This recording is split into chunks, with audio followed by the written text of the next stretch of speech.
Hey everybody, welcome back to the Grips Archery channel.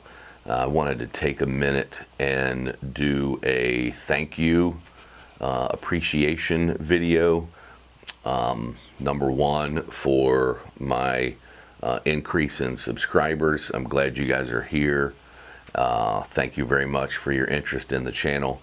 And secondly, for the people who have purchased my book, Behind the Riser, 30 Years of Bow Hunting and Competitive Archery Stories. I'm starting to get some royalty money coming in from the various places where the book is bought, and the numbers that I'm starting to see, I'm pretty happy with. So thank you for that. And in appreciation, I want to do kind of a double-sided giveaway. One, I'm going to give away part of the book to everyone. The feedback that I'm getting from people who have read the book is once they started, they really liked the book. I had a non-hunter read the book, and she said, I just love your brand of storytelling. She said, it was just a really good book. I didn't, it's not, I'm not a hunter, but I was really just sucked into what was going to happen in your stories. And I had another individual who I've known for most of his life. He says, I even know most of these stories, and he said, I was just surprised at even knowing the stories, and how once I started listening to it, he listened to the audiobook, and he said, once I started listening to it, I couldn't stop. I just wanted to keep listening and keep listening. And so the general consensus is that if people just hear one of the stories, then that'll be the hook, and they'll want the book. So I'm going to put that theory to the test. I'm going to take one of the hunting stories. I'm going to take the audio book chapter, and I'm going to just isolate the climactic end to this story, and I'm going to put it here on this video and let you guys hear it and see what you think.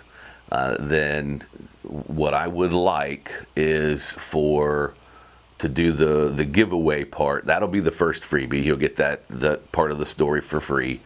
But for the rest of the giveaway, if I can get enough people to comment on this video about what they liked about the story, or if you read the book or whatever, I'd love to get 100 comments on this. If I could get that, then we'll do a giveaway, and I'll try to come up with some creative way, of course, with archery involved, to randomly pick someone who has commented, and I will give them their choice, a copy of the book, or I can send them a link to download a copy of the audio book if you have Audible, and that's something you would like.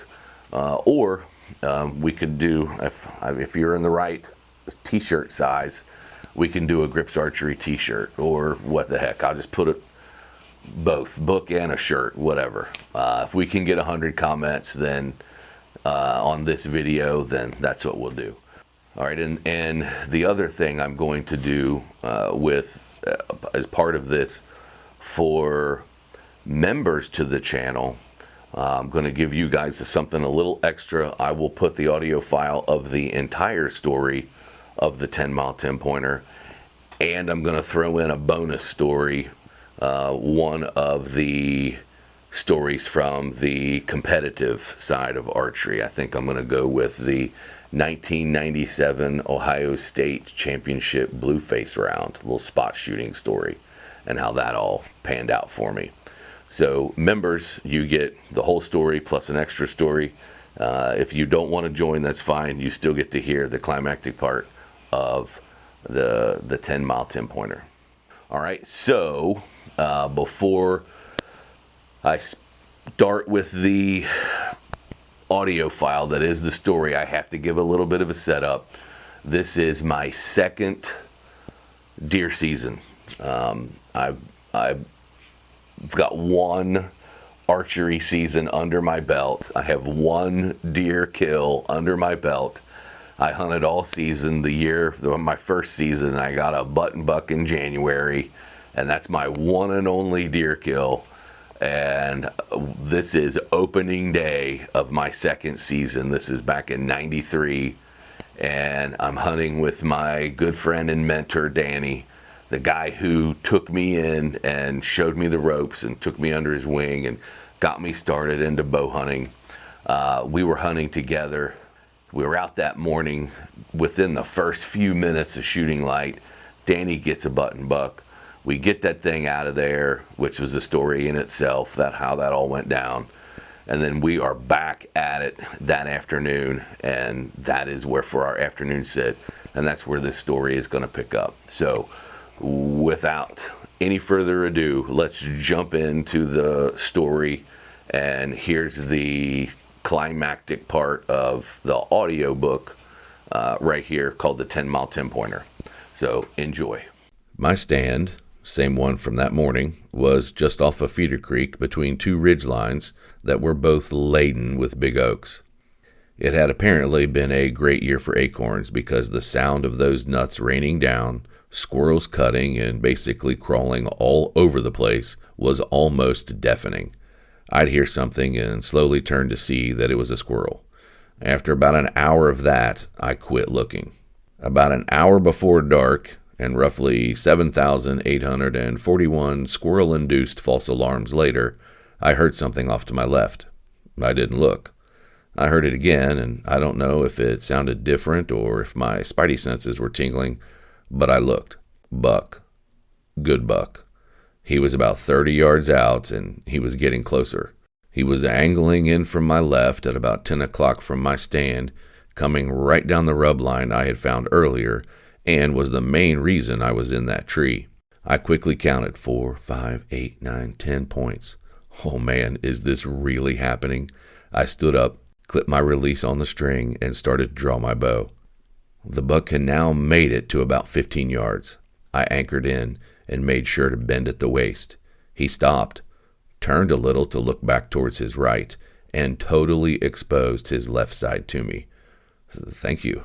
I settled my pin right behind his left front leg, and thump! The bow went off, and I watched my bright orange fletching disappear into his chest. Complete pass-through. Keep in mind, this is only the second deer I've ever shot in my life. Seeing that arrow zip right through him kinda surprised me, but not as much as what happened next. That buck took about 3 steps and stopped. No lie. He went maybe 10 yards and just stopped and stood there off to my left at about 8 o'clock from my stand. That's when I realized there was a second buck. I had not seen him, and he was following the 10-pointer I had just shot. He was the reason that buck had stopped and looked back, presenting me with my shot. He was a much smaller basket rack 6-pointer and was now standing in the same spot the 10-pointer was in when I shot him. Meanwhile, the 10-pointer was just standing there. My mind started racing. Did I miss him? Why wasn't he running? No, I watched that arrow slip through him. They were both just standing there looking at each other, just trying to get a handle on the moment and figure out what that noise was. Then it hit me. This deer has no idea he's been shot. That's about when he collapsed. Right there, not 10 yards from the tree I was in. He was so close, I heard him take his last breath. In under a minute, maybe even 30 seconds, I went from being aggravated by squirrels to being shocked at the buck's sudden appearance to sheer elation of a very quick and clean harvest. Those emotions soon pivoted to curiosity to the actions of the second buck. He was still standing there. He too had just witnessed what I had seen. The buck he was following just collapsed and died. The small buck walked over to him and proceeded to eat the leaves off of the maple sapling the big 10-pointer's body was leaning against. He never sniffed him, stomped at him, or prodded him with his antlers. It was as if the earth had opened up, swallowed that 10-pointer whole, and he had never existed. To this day, over 30 hunting seasons and dozens of deer harvests under my belt, it was one of the strangest things I have ever seen. It wasn't long after my shot that I heard Danny give an owl hoot. That was our signal we established to check and see if it was clear to come into the area. A reply hoot meant come on in, and no reply meant stay put. I gave my best barred owl, who cooks for you all, in reply. He must have gotten down as soon as he heard me shoot, because my hoot had just finished echoing through the valley and I could already see him coming up the hill. The little 6-pointer was still hanging around. At this point, Danny and I were owl hooting back and forth to each other as if the hoots had now become a celebratory war cry. The 6-pointer had gone nowhere. I could not figure out why he hadn't left. I had taken a shot. His companion lay dead, not feet from him. There was an oversized owl hooting his head off almost directly over his head, and there was another one doing the same thing while walking up the hill. He didn't leave until we had switched to English, and Danny was about 30 yards away. Based on that buck's ability to detect danger, I'm guessing he didn't live very long. "I heard you shoot. What was it?" "Buck," I replied. "A real one that actually has antlers."